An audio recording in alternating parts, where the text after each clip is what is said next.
This is the City Color Cosmetics Contour Effects palette. I bought this palette for $5 at Five Below. This is what the Contour Effects palette looks like while it is open. As you can see, I have used this palette quite a lot. I am going to share what I like and what I dislike about this palette a little later in the video. There are 3 different shades in this contour palette.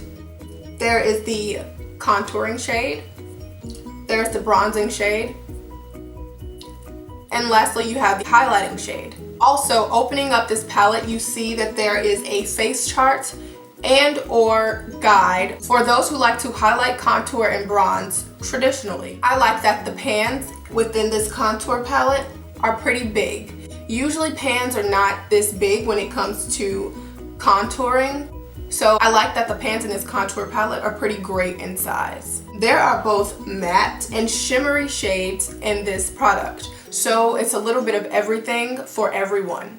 The size of this contour palette is not too bulky, so that means if you're traveling, it is travel friendly. I like that the shades in this palette are pigmented. I'm hoping that you all can see the colors of the palette just a little bit. I have the colors according to the placement on the palette. So I have the contour first, the bronzing, and then I also have the highlighting shade last.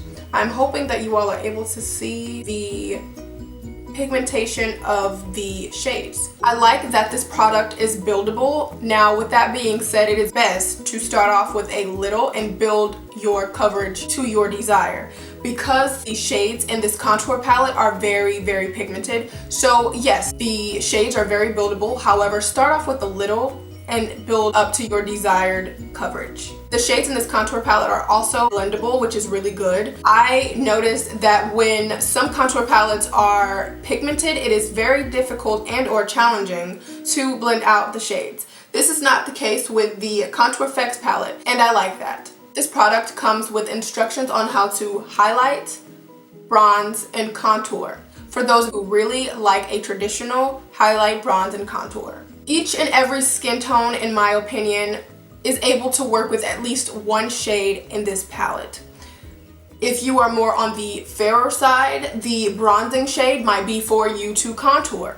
If you are on the darker or bronze ebony side, the contour may be to contour. If your skin tone is in the bronze ebony shade and or range, this contour may be for you to bronze. If you are on the fairer side, you may be able to use the highlighting shade. So I also think that there is something for someone inside of this palette. However, if you are not careful with building up the desired coverage or the shades, they tend to look a little bit ashy because of how shimmery or matte they can be. For instance, this highlighting shade here, this highlighting shade looks too ashy on me.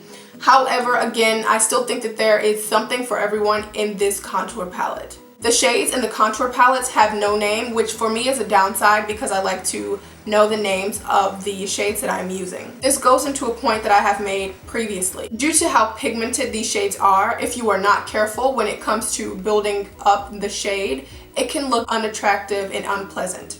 So those are the only downsides that I have about this contour palette. I would recommend this product for every person out there that is in the makeup community, whether you are a beginner, whether you are an expert. This is a travel size contour palette. This contour palette has instructions for beginners. In my opinion, everyone is able to use at least one shade within this palette. I would recommend this product for those who are learning how to contour, highlight, and bronze, for those who like a traditional contour, highlight, or bronze, and for those who travel often. Moreover, I would recommend this palette. For more videos, like, comment, share, and subscribe.